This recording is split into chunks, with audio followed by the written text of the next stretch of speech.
Okay. Welcome to our fifth Google Hangout session. Today about the foreign policy of the European Union and how it should respond to the new developments in especially United States and United States and Russia. And yeah, I'm Sarah from Europeiske Ungdom Sonneborg, and with us there are the other political officers from the other sections.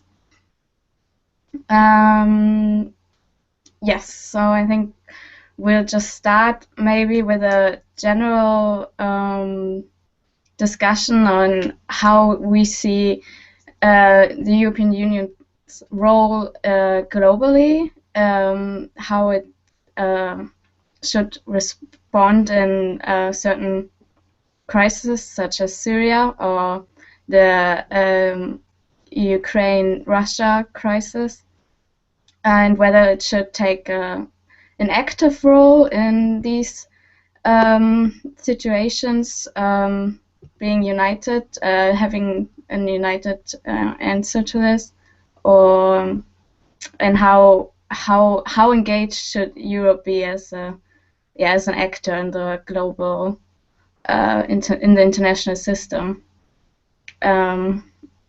I don't know whether I should start now or someone else wants to maybe say something.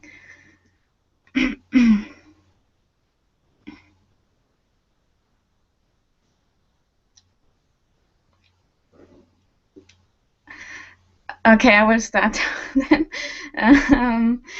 I think that the EU should try to be more active in global relations, since I think the system became more complex and Europe is surrounded by weak and sort of plenty of chaotic states, and we should really take care of our neighborhood policies and maybe try to be more engaged, in particular in Ukraine right now, in the sense that we should try to have, first of all, I think, calm diplomacy and try to, of course, find non-military solutions, but then also be in the country and support Ukraine and to build a government that's free of corruption, because I think that's one of the main issues in the Ukraine, that there's a high corruption there, and try to be more active there in order to improve the Ukrainian system. And then, of course, we can later on discuss the relations towards Russia and its really aggressive behavior ever since the annexion of Crimea. So,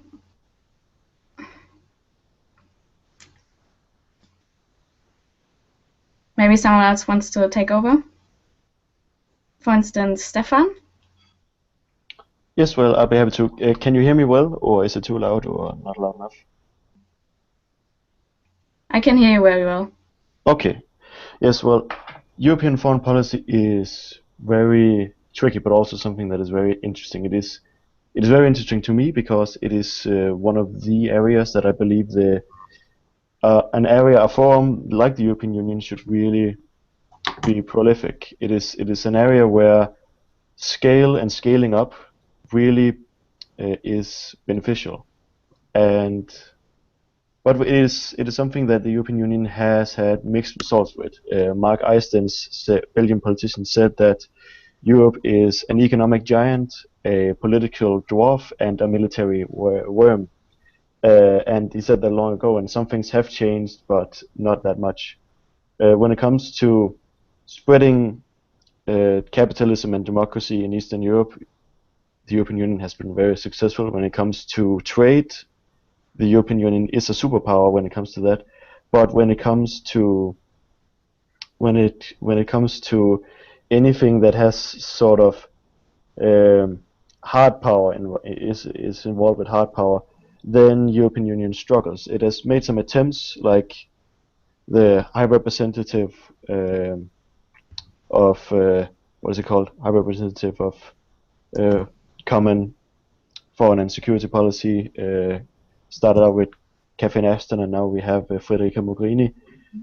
But it is a position that is only able to act once there's a consensus amongst the governments of the different member states in the EU.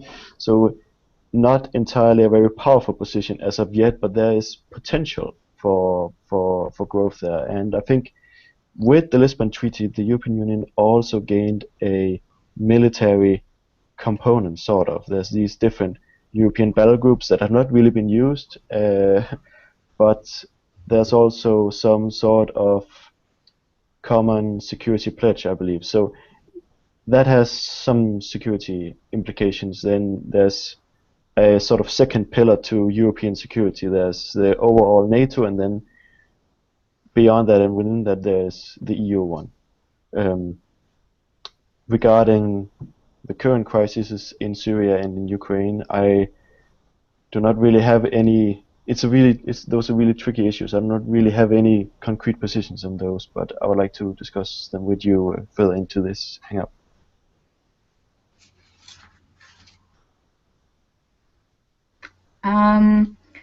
Yeah, I think maybe we could start talking about, because I think soon the EU will decide whether they should extend the sanctions on Russia, and whether they've been a useful tool or not. In my opinion, they have been very helpful in order to get Russia to where it is right now, that they were able to agree on the Minsk agreements, and as long as they are not fully implemented, that they should keep the sanctions towards Russia. Yeah, maybe Joachim, you want to tell us about your position on Russia, and of course, the approach of EU's foreign policy. Well, thank you. I will try. The thing, as I see it as a normal Dane, is that every time we hear about the European foreign policy is taken about as serious as when we hear the results from different think tanks. So it's like this think tank has found out that it's dangerous to poke Putin because he will poke back at some point, and the European foreign ministers have found out the same thing. It follows the same thought. So the thing is that for me it's very hard to find out how to take them more serious when you never see results of what they do. So if we were to put in more sanctions toward Russia, then it should be displayed more openly what is the consequences of these sanctions, for example. If we should get into affecting Syria, it will also be mainly from a trade point of view, because we don't really share borders with them at the moment. So for me, it's like EU foreign policy is a very interesting field. The only problem is that the effort and the results are rarely correlated. So what should we do about Russia? Well, we should keep up trying to put in new trading sanctions on them to make them kind of fall back in line, because we are the biggest economy in the world, so they will need us at some point when China says they don't want their gas anymore, for example. So, yeah. Okay, thank you for your position. And I think now Narcissus wants to talk about his thoughts. Okay, thank you, Sarah. Well, you have to look at Putin as a lion master in a way. Imagine that until now all that he did, the Georgia invasion, the Ukraine invasion, has been in order to appeal the public, in order to maintain his grip on power. Because next to Putin, there's 40 other aspirants to power, which are way worse than he is, actually. So right now, considering that, I mean, you have to understand the Russian population is quite resistant to no matter how many sanctions we're going to put, no matter how hard we're going to hit their economy. So they're not afraid of that. If you feed them with pride, they will accept to go hungry for quite a long time. I mean, if you think about their contribution to the Second World War, they were sending one soldier with bullets and one soldier with a gun. So they were thinking one of them will die and probably the other one will pick up from the other one, but at least both participate in the fight. So that's what's always there. They have enough people to go around and they're not afraid to sacrifice for pride, for believing in something.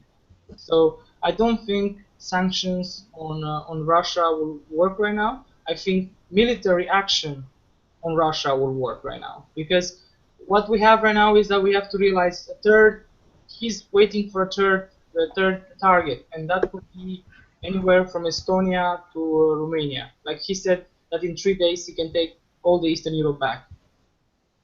That was all my point. Thank you. All right. Thank you. That was really interesting.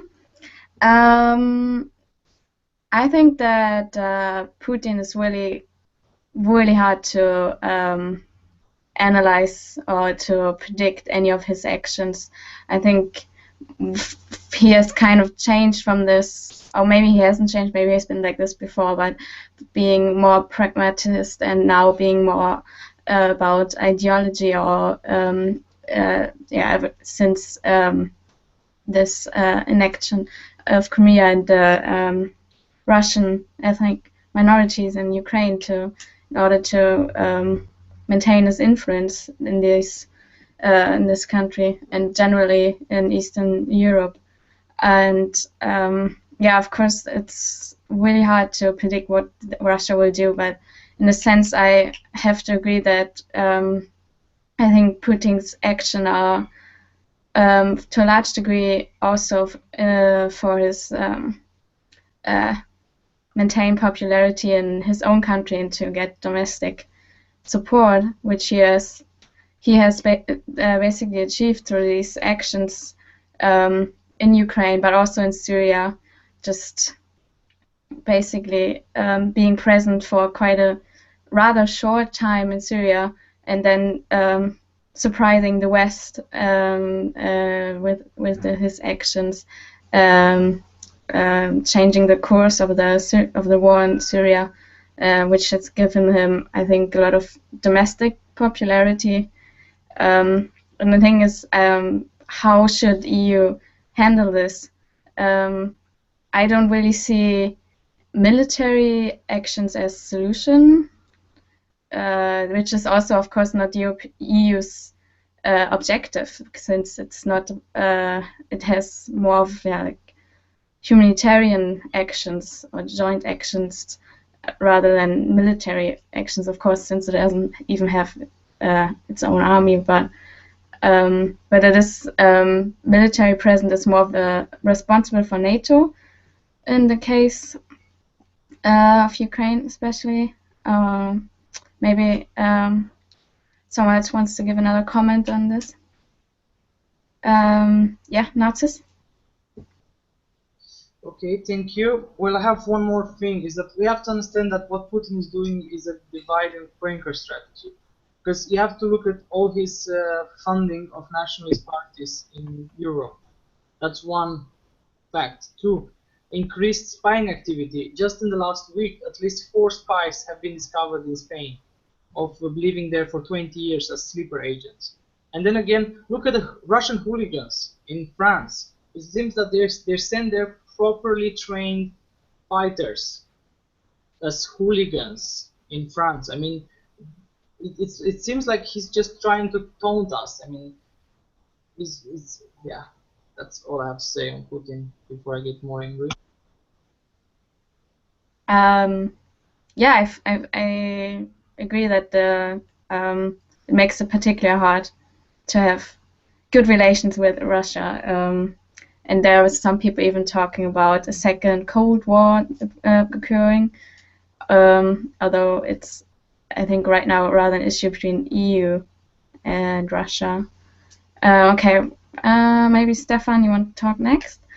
Yes, thank you. I'd like to elaborate my position later, but I'll just quickly pose a question to Narcissus. Do you think that they, or it seemed to, the implication was that the hooligans the Russian hooligans in France are not really Russian football fans, but really just essentially military personnel sent by Putin in disguise of being football fans. Do you think, I mean, it seems a bit far-fetched, but do you think that is what has happened? Just to answer to your question, well, I don't think they're military personnel. I just think they're very well trained in combat, in fighting, like fighting without guns, just bare hand fighting. Because the English fans say that in all their fighting in England, and they're used to it every freaking week, they never met such well prepared people in fighting. That's what I base my conclusion on. Yeah, I think that we can't really connect it to Putin himself, but I think it's been really organized criminal actions that are just showing Russian nationalism. However, we could also see British and French and German hooligans, and I think that this is also, I think in football often nationalism is quite a big issue, but yeah, of course, I have to agree with both of you.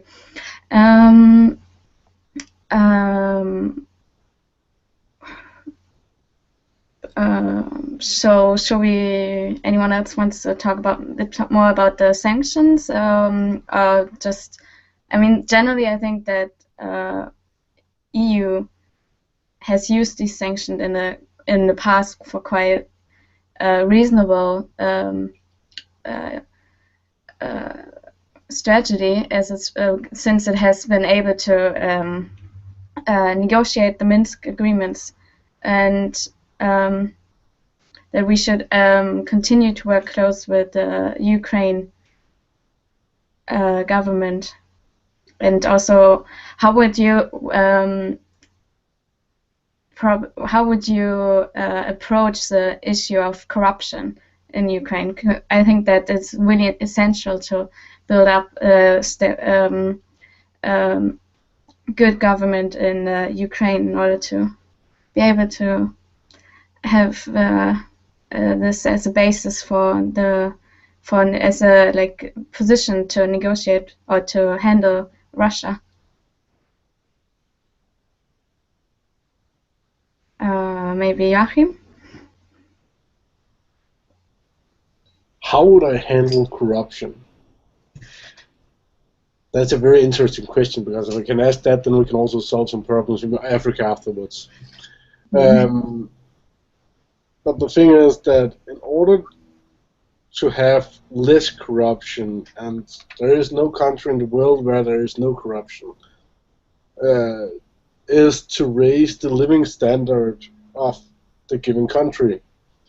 For example, you see less corruption in Denmark than you do in, for example, Sierra Leone, where you want to go, because the living standard is higher, so there's not that much to gain from saying, okay, yeah, I will take 1,000 crowns for you to give you more, to give you a quicker space in the queue for unemployment benefits. But the thing is, in Ukraine, to be able to raise the living standard would be to kind of send money into the country and at the same time have oversight over how these money are spent. Otherwise, they would just be used for some, corruptive agents again. So the thing is that then you would have to sit watchers in like you did in Kosovo, afterwards that you did in Iraq afterwards, and still those overwatchers went to be corrupt again. So I'm not sure how to solve the corruption, but I think heightening the living standard for the people would go a long way. Yeah. Okay, thank you. I actually pretty much agree with you, and maybe we could go on with, unless anyone else wants to talk a bit more about Russia or Putin or Ukraine, we could go on with maybe the other big player in the current debate, which is Donald Trump and his foreign policy plans, which seem to have, if he's elected in office, would have quite a big impact on Europe or the nations in NATO, since he's highly criticized. He's a bit, he's criticizing NATO and being more of his America First policies,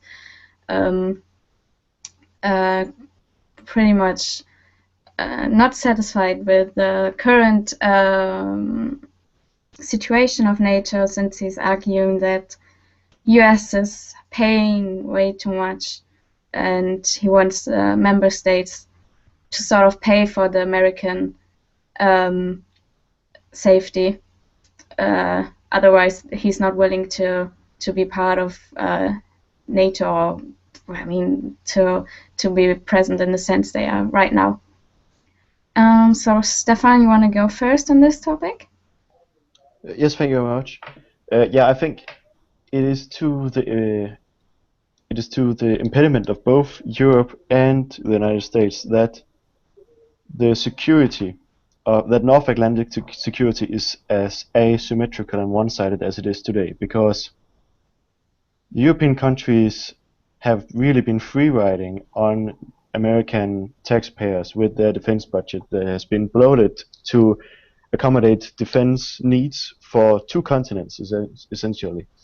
And I think it means that the Americans often complain that the Europeans need to pay more, they need to increase their defense spending, but we are not going to do so because we know that we feel that we have outsourced our defense to the United States. And I think if the transatlantic partnership is to function well, we might be so drastic as to, or the Americans might have to either lower their defense spending so that the Europeans will be forced to spend more, or the Americans might have to do as Trump suggests, leave NATO. It might be a blessing in disguise in the way that if they do that, the transatlantic partnership might become, I'm not saying this is certain, but it might become more functional. It might be that, okay, now the Europeans realize they're on their own. If somebody invades them, they need to increase their defense spending, and it will also make the Europeans much better partners to the Americans when it comes to humanitarian missions, when it comes to world peace. Take our intervention in Libya, for instance. It was something that was in Europe's backyard, but the Europeans could not probably do this because of logistics. We did not have refuel planes, we did not have the proper supply lines or logistics to do this. We needed the Americans. The Americans could supply the European military machine from across an ocean, something that Europe could not do itself with something that was in its own backyard. That is really bad.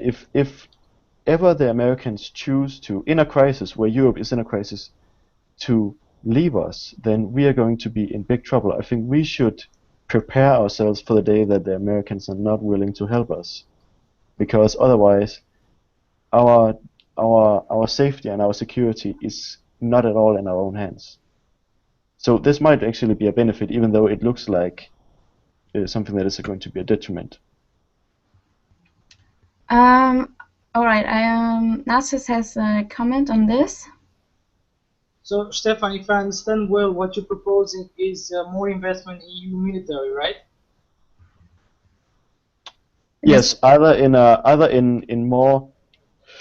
I mean, you could do something alternatively. You could do a very centralized military coordination across European countries, because there's a lot of waste going on in European defense budgets for duplication. I think it's estimated that we could have the same military strength as we do now for half the price if military spending was decided at a European level,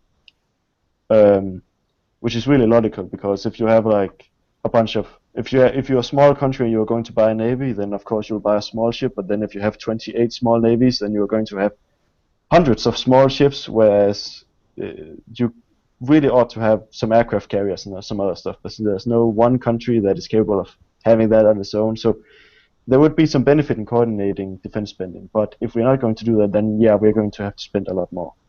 I think so.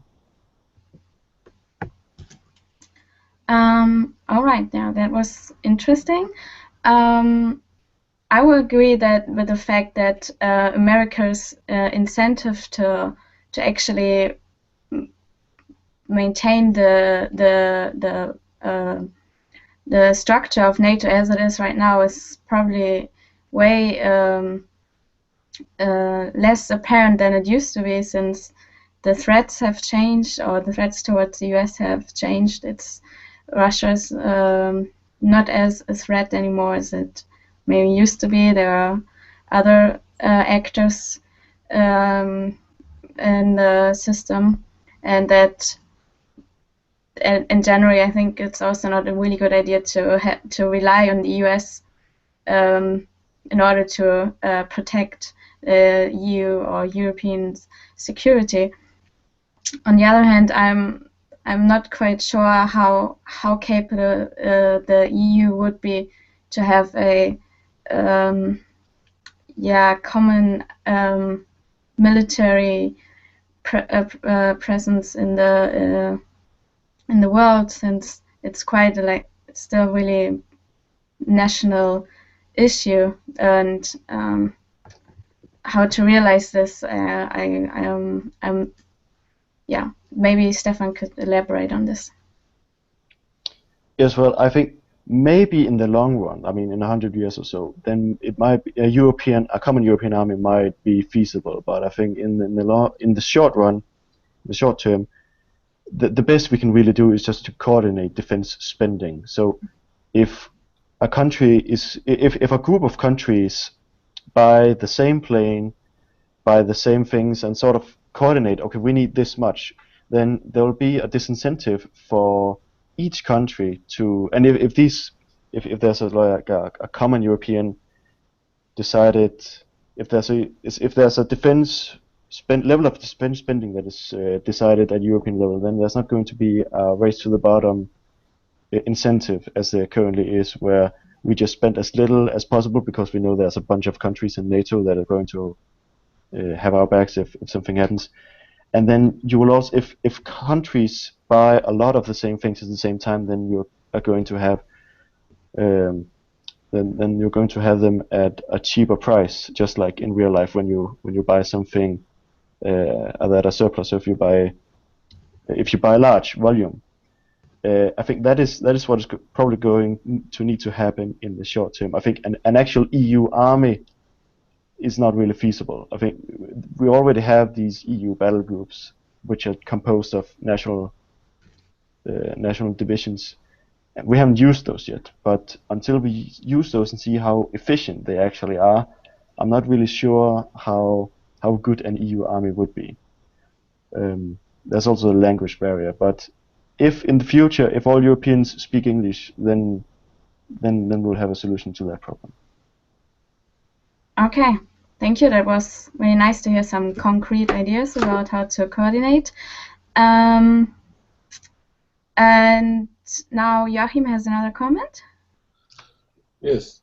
First of all, I don't think we should have a European army unless we decide to go into being a federation, because an army is a symbol of a nation's identity. So it's kind of, if you're not able to defend yourself, then you kind of need to depend on others. So try to think about Denmark relying on Germany to come to its defenses, and then Norway would choose to invade Denmark. Then it would be like a little too much waiting time to get the defense up. Another thing is, I'm completely in agreement with Stefan that we need to figure out how to coordinate our defense spending with other countries, though, so that we don't just buy the same thing as Norway and Sweden, so we end up having triple the amount we need.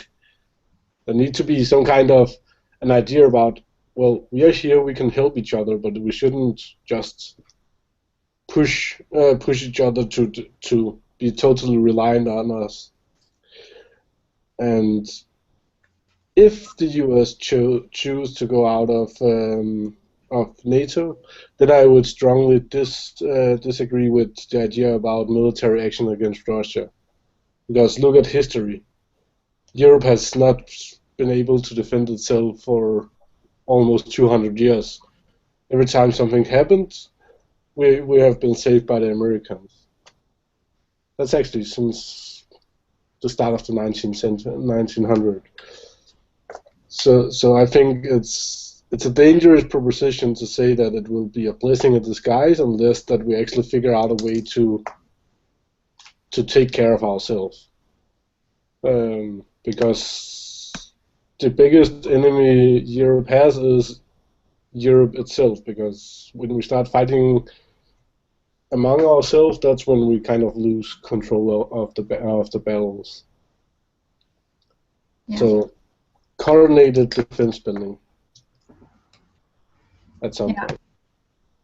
I think I completely agree with you that, of course, Europe has been really busy to actually achieve peace within Europe, and this was also, of course, one of the main reasons why all the NATO and why this has all been created in the first place. However, I want to ask basically two questions, since we've mentioned Libya. And first, what do you think, how much intervention in other countries is actually necessary, or how much should the EU intervene, or European nations?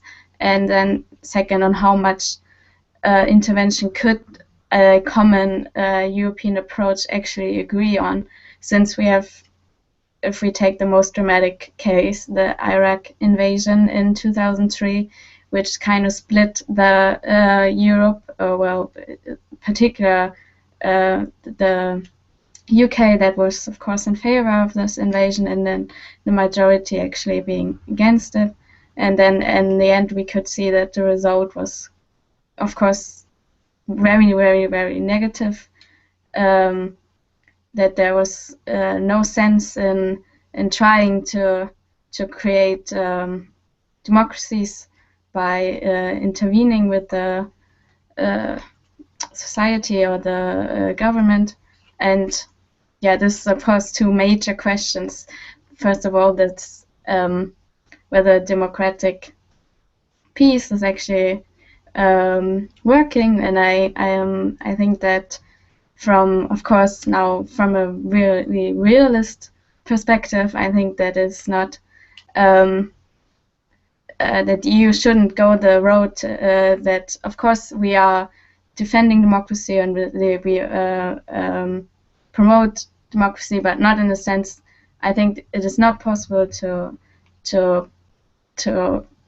sort of create democracies abroad, which is not coming from domestic, when the society or the domestic structure is not ready for democracy yet. So of course these are really major questions, but I think it's important that we clarify on how Europe should approach this whole issue. Who would like to go first on this topic?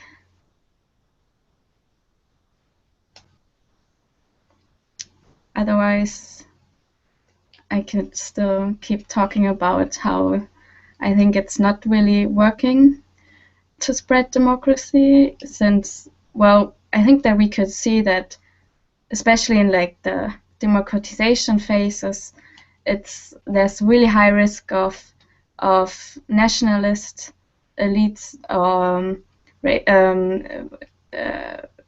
maintaining their power, start worrying, of course, about the positions they had before the democratization process, and then, of course, quite often it's actually conflict that results out of it. And in Iraq, we could see how this actually produced the later on today's terrorism that we are mostly worried about.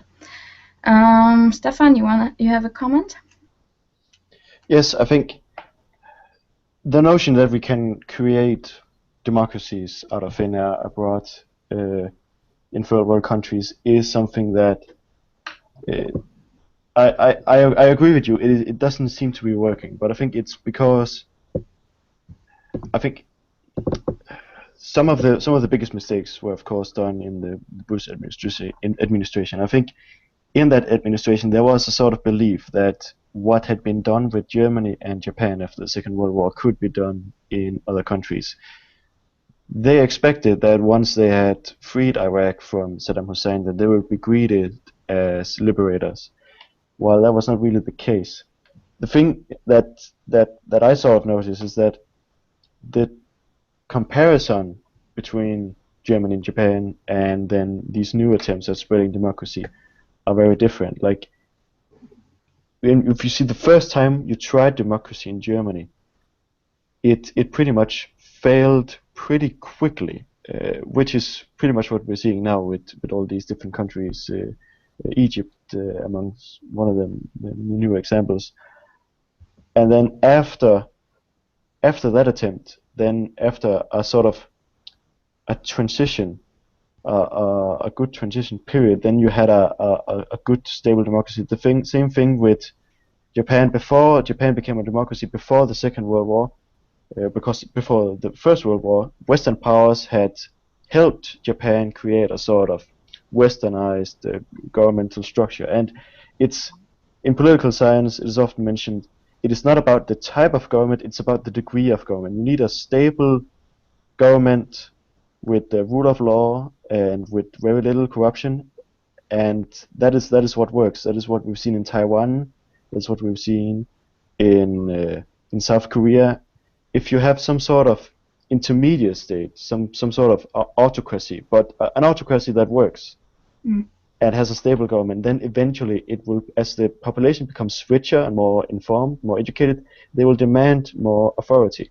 And I think what we've done in the Middle East, going from a dictatorship, a tyranny, a despotism, to a democracy without some form of intermediary regime, has been a great mistake. I think we need, for the immediate time being, some form of autocrats in these countries, and then 20 years from now, then maybe they might develop into democracies. Yeah, I really completely agree with you that this is really dangerous to create these sort of incomplete democracies that haven't created any stable institutions or anything yet. So, of course, the population won't be ready for this, and the nationalists, whatever dangerous groups, may end up creating great chaos. And then, of course, you could also create your own enemies through these interventions, as we see with ISIS right now, which basically in the very roots are the results of the Western actions in the Middle East. So I think we can agree on this approach. maybe we could. I think another really big issue would be maybe not so much. Well, actually, I guess the issue of nuclear weapons and maybe particularly the deal with Iran and how we would maybe sort of evaluate this deal. Has anyone any particular opinion on this deal that has been made?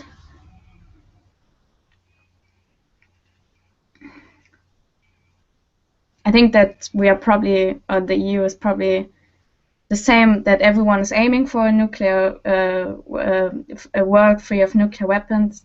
But then again, as long as enemies have these weapons, everyone else will keep them as well. Trump is another criticizer of this deal with Iran, and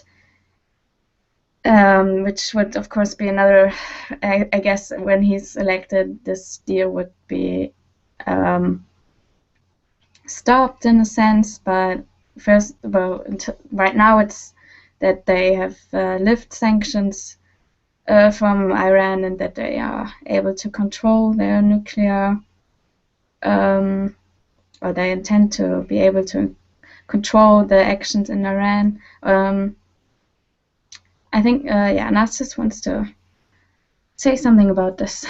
Yes, regarding Iran, we have to realize that EU, Federica Mogherini, she was one of the main players who created this deal in first place.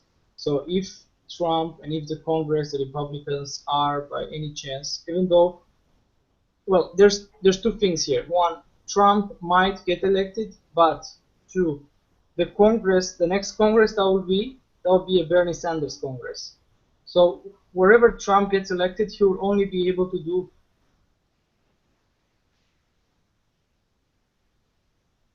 Congress. I can guarantee you that will be completely against him. So he will be, in a way, half-cocked.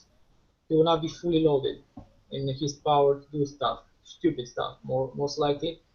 If they deny the action with Iran, which Israel will be so goddamn happy, then we have to realize that they will probably go out of the NATO as well. And if NATO crumbles, then we as European Union have to change a bit from being a soft power to maybe more mixed power, a bit of hard power having there, because we're going to have to assert ourselves as the global superpower. Because if you cannot have Russia and you cannot have USA, then it's up to us to be, in a way, the police of the world. And we will not let a deal with Iran, and Iran would be more than happy, I think, to maintain a deal with Europe, with the European Union, in exchange for them not developing nuclear weapons. That was all. Thank you. Yeah, thank you for your comment, and I basically agree with it.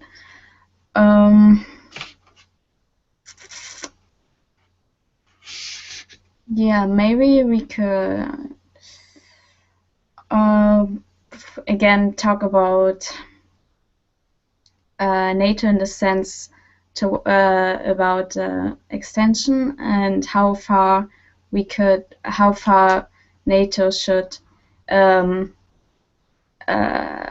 gain more member states, and how Russia perceives these actions. Obviously, how provoking would these actions be? Anyone? Yeah, Stefan. Yes, just initially, I want to do some housekeeping about what I said before. I think even if the United States chooses to leave NATO, I think they're still going to be our partners, they're still going to be our friends, and they're still going to help us if we get attacked. The thing is that binding this musketeer agreement, the binding that they have to help us if we are with it, I think that is toxic to the alliance. I think if they leave, then it's going to be on a voluntary basis and they're going to do it, but we are going to prepare in the case that they don't. That's just my point. Is when it comes to NATO extension, well, really just I don't have any prejudices as such in when it comes to defense cooperation. I think any country that might want to join this, if they follow the rules, if they're stable. I mean, if Russia was a country that followed the rules and they were good partners and they were if we could count on them when things got a bit hot, then I would be all in favor of Russia joining NATO if they wanted to. I would have no problem with that. So really, just countries that are able to be reasoned with, and countries that are cooperative, and countries that have similar security issues as we do. I would think should be eligible to join. Okay. Yeah. Thank you.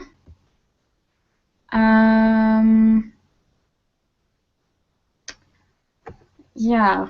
Well, then I think we could go on with the, I don't know, maybe in the sense of we've talked about it before when we talked about European identity, but another actor is of course Turkey, and maybe EU's relation towards Turkey. We could discuss this topic again in the terms of the refugee crisis and the deal that has been made. I don't know whether we should approach this topic again, but I think that there's been really tensions in the recent days. And yeah, maybe Natsis, you want to say something? Yes, thank you. Well, you talked about Turkey. Basically, when you say Turkey, you say second military power in NATO. But if you think that if US goes out of NATO, and automatically Turkey will follow, there's no discussion about it. So therefore, NATO will not exist anymore. So basically, you can think like this. First, it crumbled the Soviet Union and their alliance, military alliance that crumbled. Okay. So a vestige of the Second World War is NATO. NATO, it's from 1950s. It's not 2016 anymore. So in a way, it's kind of normal if NATO also goes away, because that will just leave space for new alliances to be made. Especially if Trump gets elected in US, that means Russia and US will work again like they were working in the 1990s in that period when Boris Yeltsin was in power in Russia. So you're going to have US and Russia working together for their own common interests, for the good of their countries, and we, Europe, are going to have to work for the good of Europe. Because in foreign policy, you have to think of yourself and not of the others in the world. That's how it works in foreign policy. You need to think of your interest, of your people's interests first.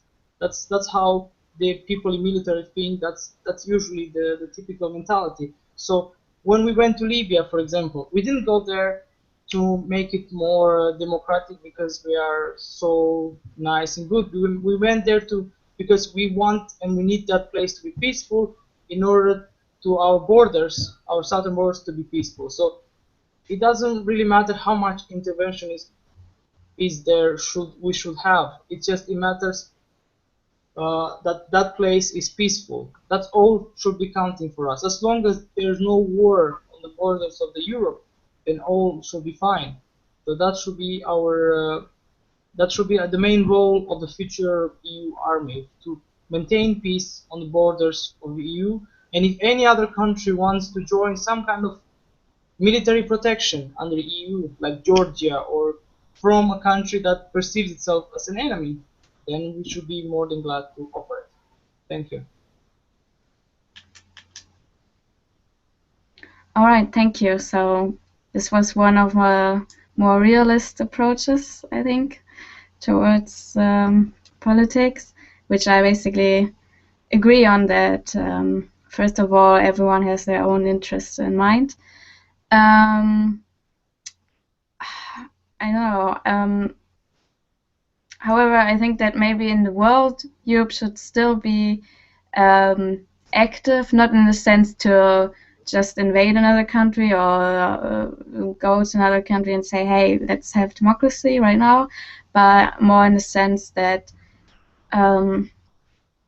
we have these, I don't know, every country there's an EU office, of course, and then they observe what's going on in a country, but then again, I feel like we should also see opportunities to develop or take opportunities when they're given in working closely together with the societies in other countries outside the EU, since I know that there are probably many societies that or parts of society that would love some more support for their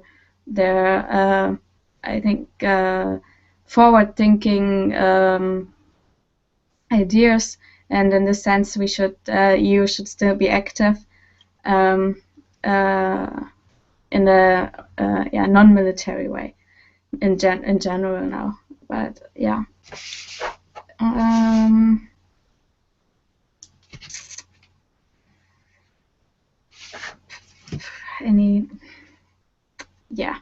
Narcissus has no comment.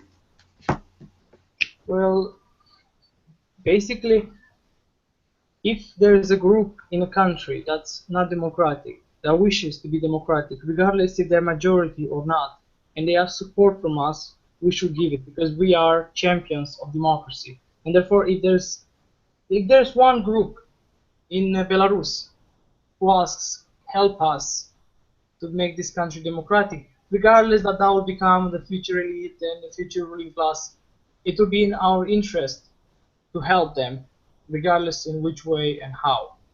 And especially if we help locals start the process, then that's even better. It's the same what we do in Jeff, where every summer we train people in Moldova from Belarus on how to start a revolution, because we need Belarus to become a democracy. We cannot have Europe 2016 with a country which is not a democracy.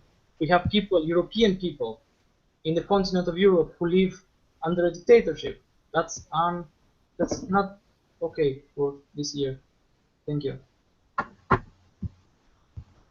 Yeah. Thank you very much. Maybe we could, since you had the Brexit event the last time, or we already had like a Brexit talk about it. Stefan, you want to say something? Or? Yes, I just wanted to quickly say that I completely agree with Narcis. I think we should. It is in our interest to, and this sounds very imperialist of me to say, but I think we should try and have as many satellite states and puppet regimes all around the world as we possibly can. I mean, and emulate the United States in this way, because I think that is, if we are going to create a peaceful world, then there needs to be some kind of leadership, and I think that leadership should be of the Western countries. And if that does not exist, then many of these countries are going to be left by their own devices, and there are going to be some very harmful regimes existing. And so yeah, I just a quick comment there. Okay, thank you.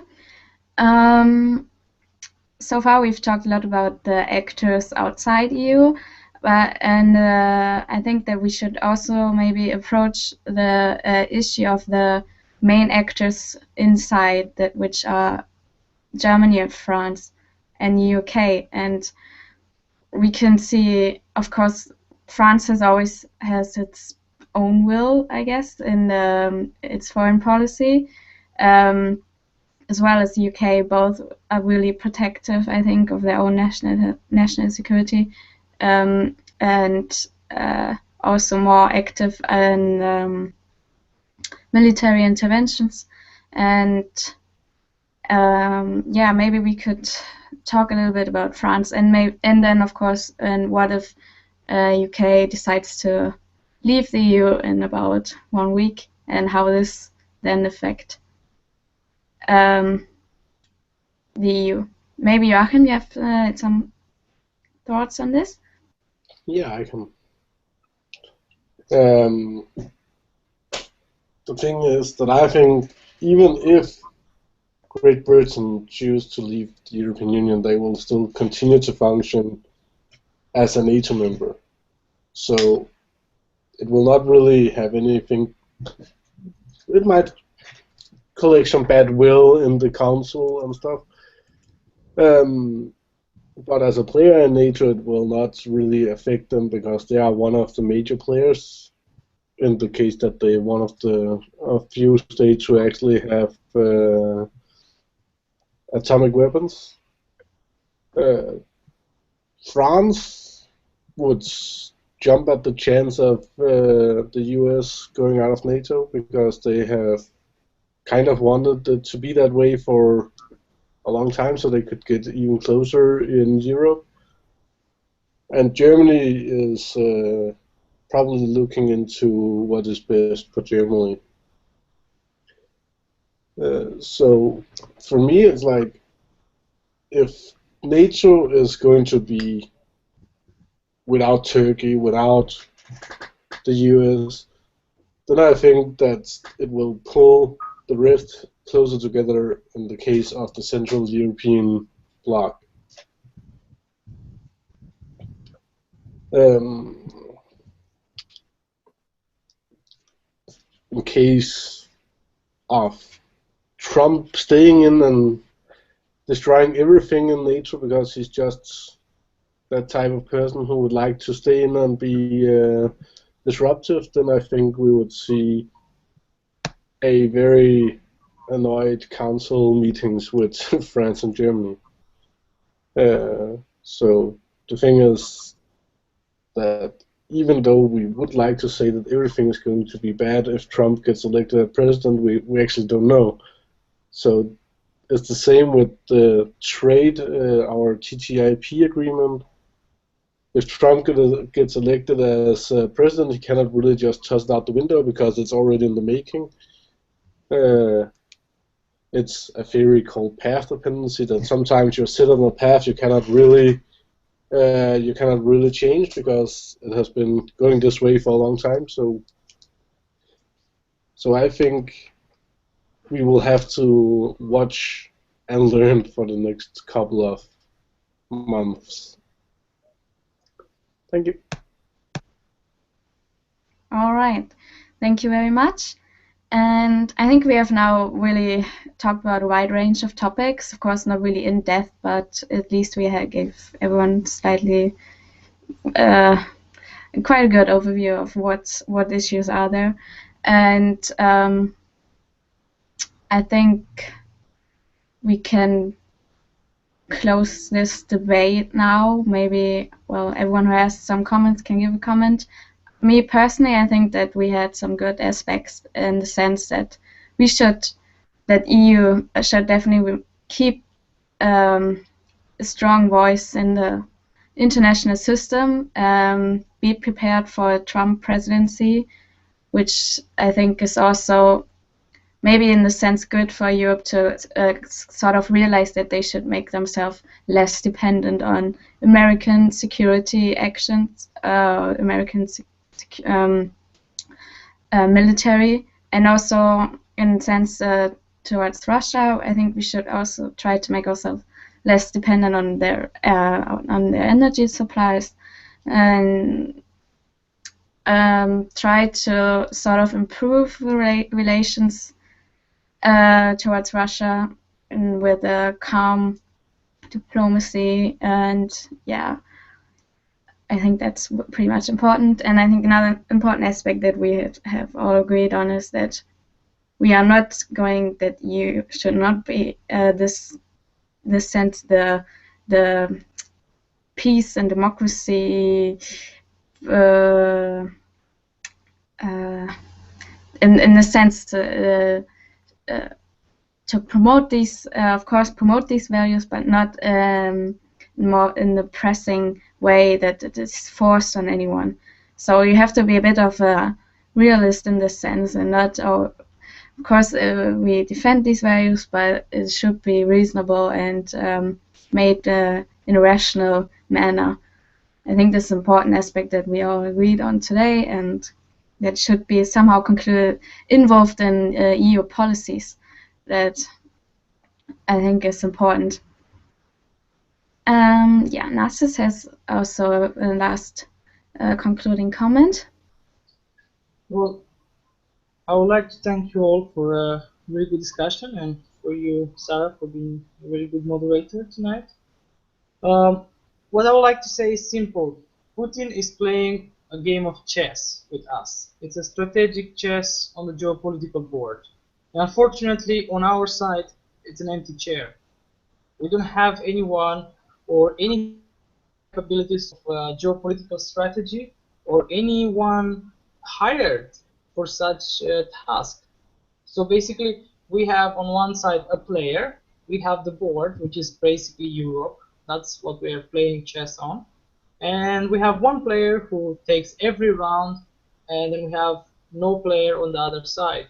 So until we come to that board and we have a proper player who can match Putin on the geopolitical board, until then we cannot wish to stop their ambitions and to impose our interests. Thank you. Yeah. Thank you very much.